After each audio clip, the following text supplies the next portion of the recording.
Hey, what's up everyone? It's Giorgio, your friendly neighborhood YouTuber, and we got new merch on the Teespring store. And the newest shirt is called ASMR. It's the key to happiness. It truly is. All shirts are affordable. We got mugs for it. We got the new Smile t-shirt right here, you guys. You definitely don't want to miss out on these really cool, affordable deals. And the link is in the description of this video. Let's get into it, shall we? Hey, what's up everyone?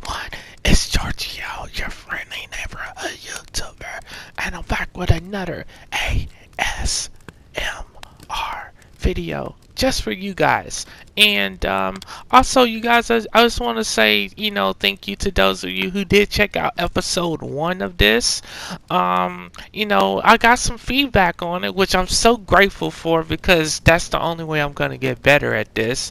And episode 1 was pretty crazy. I liked how the book started out, and we're starting to see Nina, the main character, believing in herself more, and that, hey, she has some cool Slayer abilities about her, even though she's just a medical person there to watch over the Watchers, and her sister, who's actually the one destined to be the Slayer, or is she? But anyways, also I want to give a big shout out to Miss Emma, her as Whisper Red ASMR on YouTube. She's really been helping me out. She's helped me get a couple of new subscribers on this channel. She's such a good friend, and I appreciate her doing that, because whenever I visit her on her channel, I don't go there promoting my channel. I go there to hang out with her and to relax, and to get some good tingles out of the whatever video she's doing. And so it's really nice of her to make that happen, and try to help me out like that. You don't catch too many big YouTuber channels doing that for people.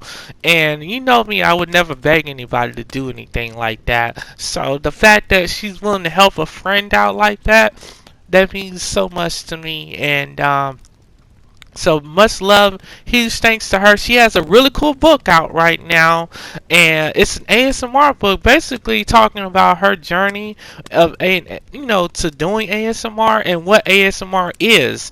You definitely want to check it out, and I'll put the link to her book in the description of this video, so you can go and check it out. So anyways, let's get into the story, shall we? We're on chapter 2 right now, and let's go and get into it. I will be probably doing a mixture of my normal voice and a whispering voice, just so you guys, and let me know what you think about that. And I'm sorry the intro was a bit long, but I wanted to update some of you guys on what's going on in case you didn't watch episode 1. But anyways, here we go. Chapter 2. How could there be a hellhound and Shankun when the Wyndham Price's tone, along with her pinched and furious expression, seems to indicate that it was my fault, like I signed up to provide a doggy daycare and accidentally checked the unholy hellbeast column. I can't stop staring at it, there on the ground, dead. Dead? How did I do that? Radford Snipe smooths his walrus mustache. It is troubling. Shankun has always had natural, mystical protections. It's part of why we picked this location. No mystical protection left. Rue Savato retreats further into her cocoon of scarves and shawls. Can't you feel it? Everything is gone. Only evil is left.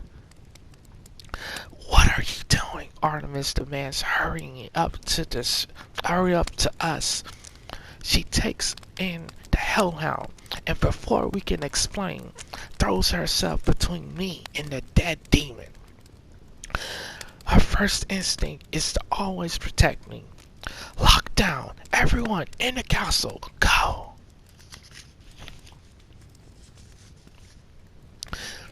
Rise startles, and the older watchers, the three-fourths of what's left of the once illustrious, powerful council, have the sense to look scared.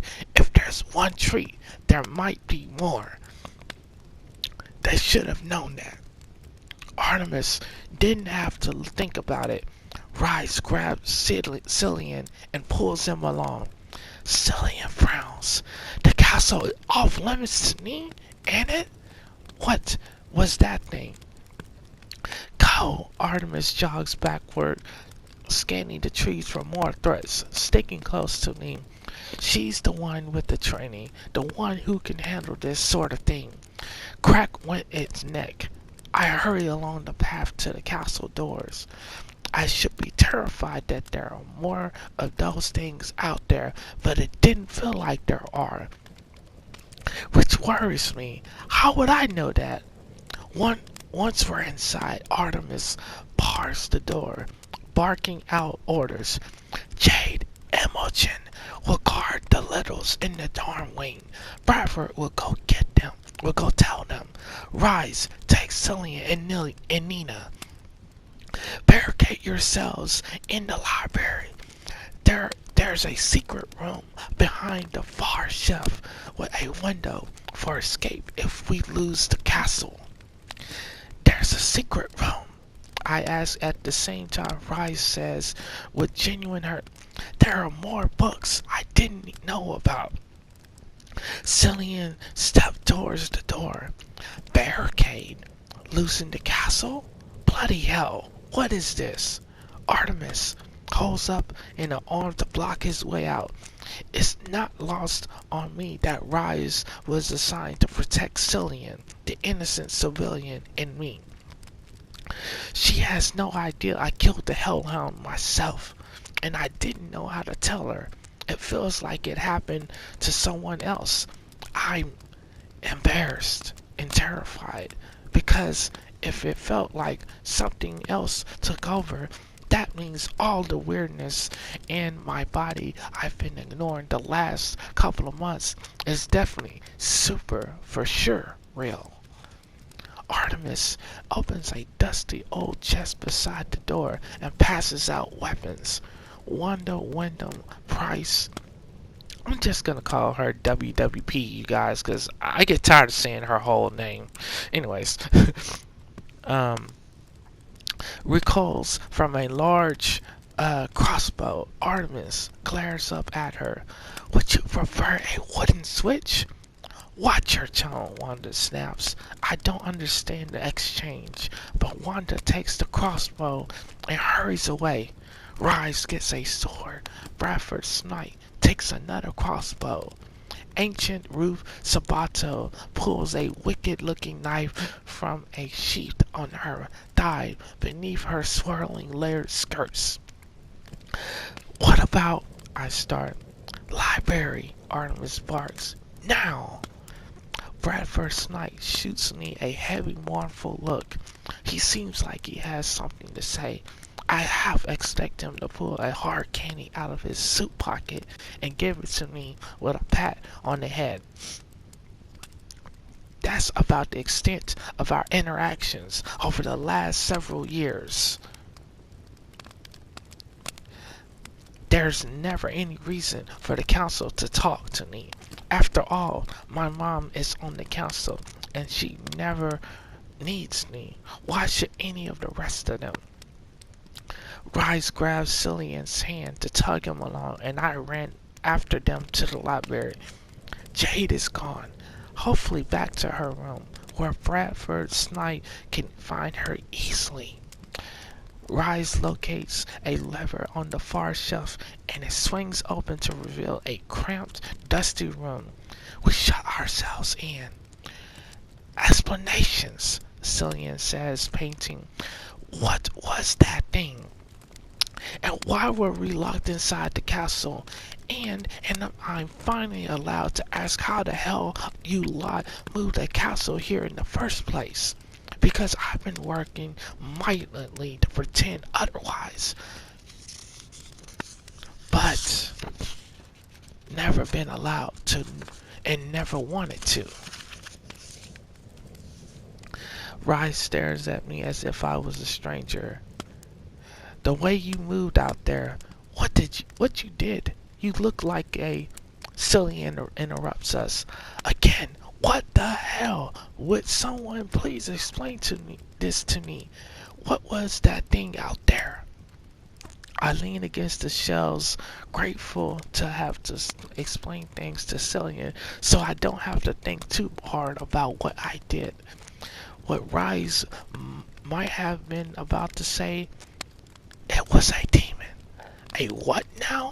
Cillian rubs his hair buzzed close to the scalp. His mother is British Nigerian. His father grew up in Cancun. Cillian is the first person since Leo Silvera I have had a crush on, and it lasted all of 3 minutes before I realized he was not and could never be into me. Lucky Rice. But still better than my last crush, which ended in such a humiliating disaster that I have managed to work up on another viable candidate in the last 3 years. Maybe in another 3 years I'll finally get over my Leo Silvera mortification. But I doubt it. Of all trauma in my life, and I've had plenty, hearing my lovesick poetry read aloud to my crush remains among the worst. God's the least Honora Wyndham Price could have done was also kill me on the spot, but she has zero capacity for mercy. No one knows if Leo Silvera and his mother are still alive, as they haven't been heard from in years. In Watcher Society, that means they're more than likely dead. The Gills line is gone now, along with most of the Zabato, Crawling, Travers, Cirque, and Post. Causes of death, respectively: neck broken by former ally, Demon, exploded, and arm cut off while being struck by lightning. That last poem was Imogen's mom. Poor Imogen. I'm glad she's here to give me perspective. My mom actually could be worse. Regardless, there are so few of us left, and I hope that someone out there, the Silveras, are still alive. Just as fervently as I hoped, and I never have to see them again. I don't know why all of this terror has made me think of Leo. Wait, no, it makes perfect sense that heightened, terrible emotions trigger my memories of him. A demon, I repeat, trying to refocus. There are a lot of different types. Some of them are transplants from hell dimensions. Some of them are part demon, part human. True demons don't usually exist on this plane, but sometimes they can infect people like vampires. Vampires? Cillian squeaks as he turns to Rice. Those are real. Vampires are real, I thought. I knew about magic, obviously, but I thought you were just some hep-divvy cult. You never mentioned vampires. That seems like a pretty critical information you could have given to me sometime in the year we've been dating. Hey Cillian, you got nice lips, and also, did you know there are demons and vampires in the world? Rice barricades the bookshelf door with a table. He looks mildly abashed. I didn't want to talk business with you. I like that you aren't a part of this, and I kinda assume you know. What with your mother being a witch and all? That was crystals and chanting and shits. Whoa, okay. Some light levitation. None of this. Exactly how many demons are out there in the world? Too many to count. thousands, maybe tens of thousands, and it depends on how you classify them.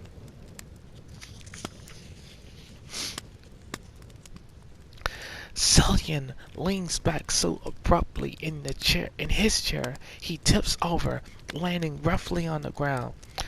Tens of thousands? Why isn't the government doing anything about it? Which government? Ours, Nina's. Ours. Anyone's. Surely someone is taking initiative.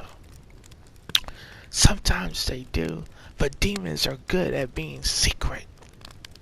I move to tug on my hair, but freeze. I grab the hellhound's jaws with these hands and snapped his life away. Shuddering, I tucked them into my pockets and let Rise fill in the rest. Demons have been around forever. Portals, hellhounds, and magic allow them to hop in for visits from their dimensions. Hard to track, hard to fight. That's where we come in, Rise said. Our group has been working since the darkest of dark ages to help protect humanity. We all know all the prophecies, the demons, the looming apocalypses. But even from the start, we couldn't do it alone. They imbued a girl with demonic powers so she become the slayer and hunt demons. Cillian raises an eyebrow. So these ancient blokes thought, hey, let's pick just one girl to keep humanity safe. What kind of stoked plan was that? Those are our ancient ancestors you are criticizing, Rise said, mildly hurt. But I gotta admit, I'm with Cillian on this one, except that's why they were watchers too. We didn't give slayers that responsibility and then abandon them. They abandoned us.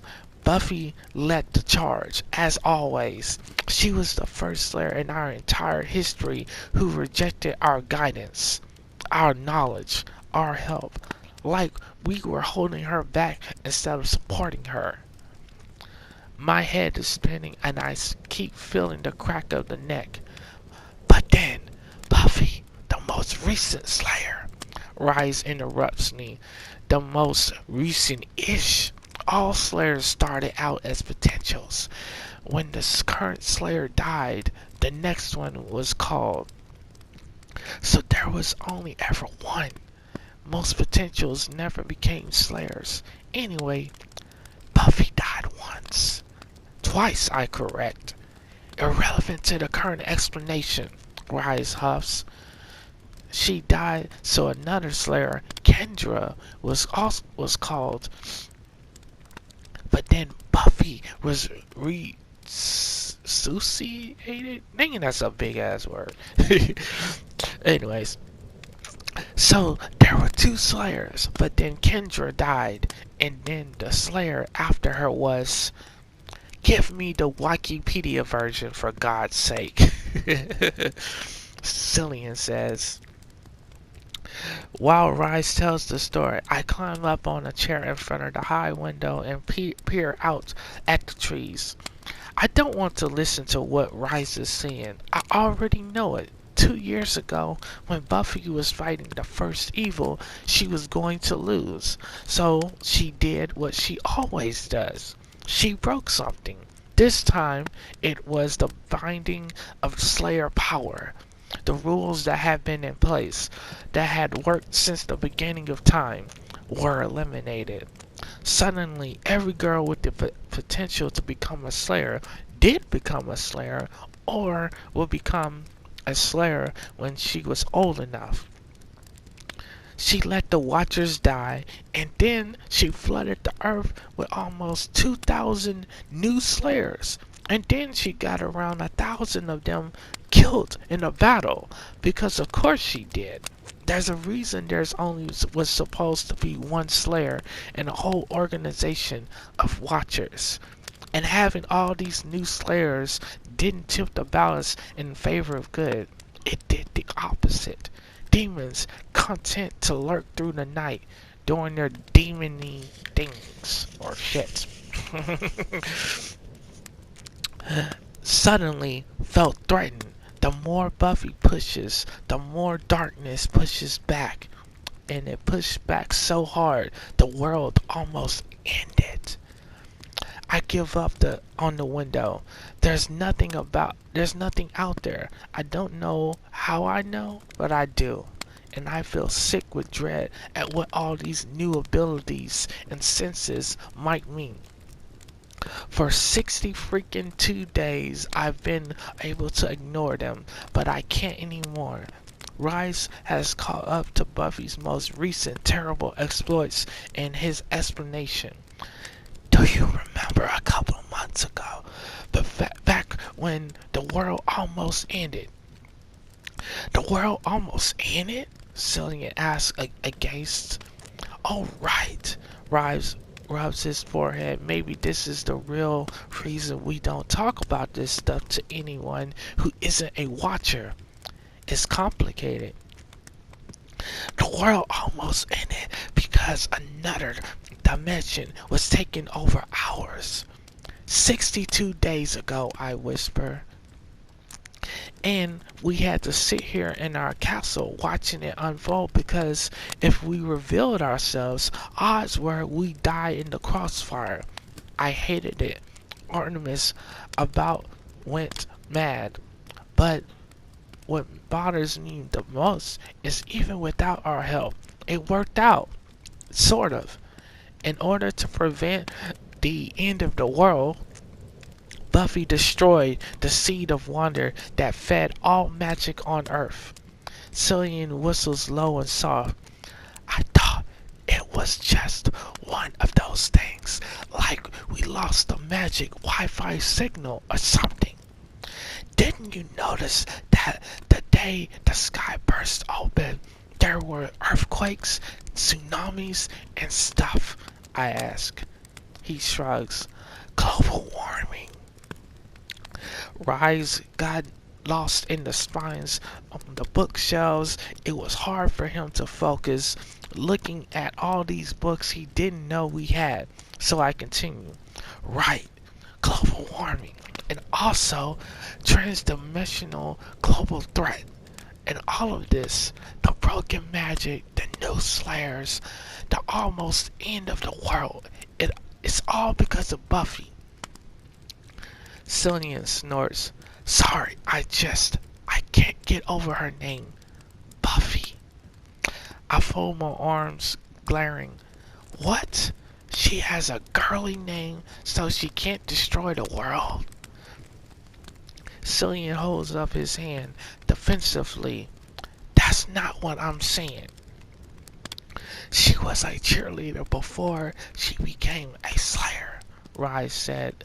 Cillian bursts out laughing. I don't want to defend Buffy ever, but I'm annoyed anyway. Have you seen a cheerleading competition?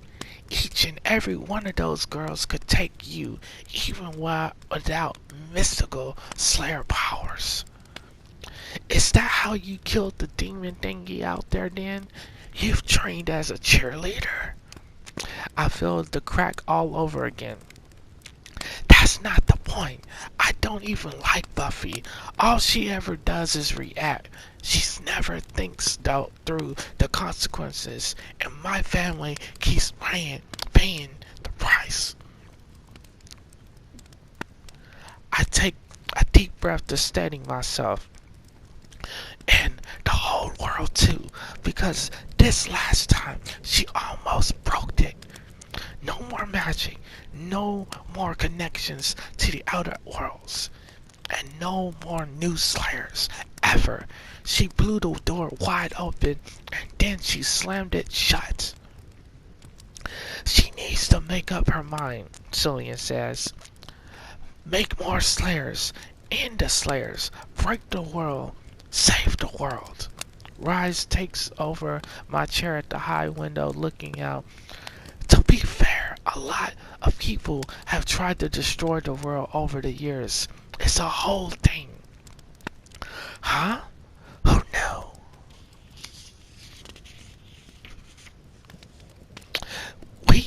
Rise says. Fair enough. Cillian grabs my hand, makes me sit next to him. So, what's your story, Nina? This Buffy is personal, ain't it? I close my eyes. Words that have been drilled into my brain since birth swimming into focus. Into every generation, a Slayer is born. One girl is in all the world. A chosen one. She alone wields the strength and skill to fight the vampires, demons, forces of darkness, to stop the spread of their evil and the swell of their number. She is the Slayer. There's a painful lump in my throat when I speak.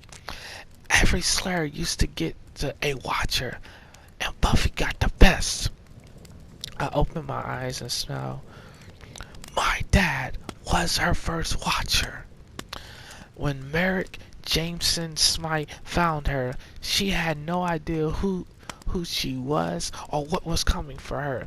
My dad had worked his whole life training Slayers, teaching them, helping them, and he watched those he trained before her die. So when he faced with the choice between allowing himself to be used against Buffy or dying, he chose the chosen one. He saved her and we lost him. Rupert Giles took over, becoming the Watcher everyone remembers.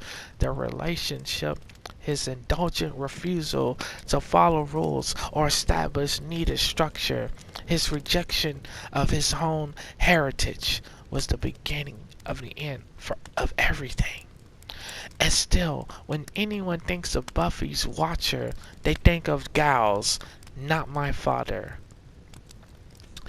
So, who is your Slayer now? Cillian asks, definitely changing the subject, but he puts his hand on my shoulder, a light reassuring pressure. He understands dads. We don't have one. Rise comes down from the chair at the window. Shouldn't you have, like, a bunch since there are so many? After most of us got, Rise pauses, blown up, I think. He chooses the more tactful. With so few of us left, we've been trying to determine our best course of action.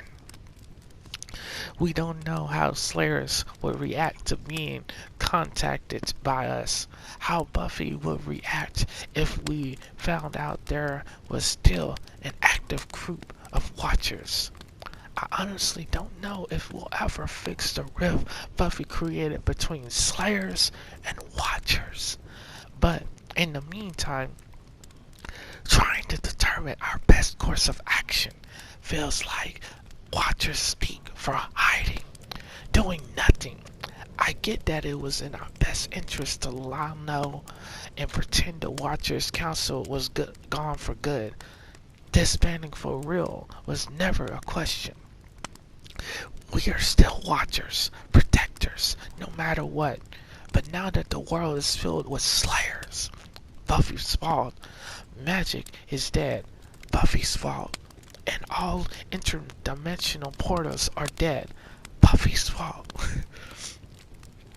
Things have changed yet again, Buffy's fault. Nah, I'm just playing. I included that myself, you guys.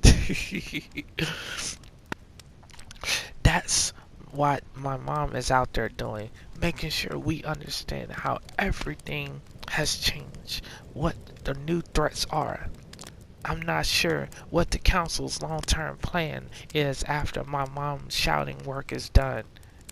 Still, if we don't check out that every hellmouth and portal is actually closed, who will? That's why it's so important that the Watchers remain in a world remade again and again, where the rules keep changing, where a chosen one becomes chosen many, where magic disappears, where the old ways are broken. We are the one constant. We still keep watch. It's not enough though. The council hasn't been able to do, haven't being able to decide what to do, because there are so few of us now and so many of them. How do we pick one Slayer with many options? And how do we risk our own lives knowing what Slayers inevitably bring? Their gift is death. And that's my struggle, the truth of my life among the Watchers, growing up aiding a society that exists because of Slayers. I hate them, what they are, what they do, and I hate none of them as much as I hate Buffy. And there you have it, you guys. That is the end of today's episode, or tonight's episode. I appreciate you all for listening. Please let me know what you thought about it. I figured I would include my normal voice with whispers in between, just to give it a different feel. Thank you all for listening. And I look forward to continuing this series as we go forward. And until next time, this is GEORGIO, your friendly neighborhood YouTuber, and I will catch you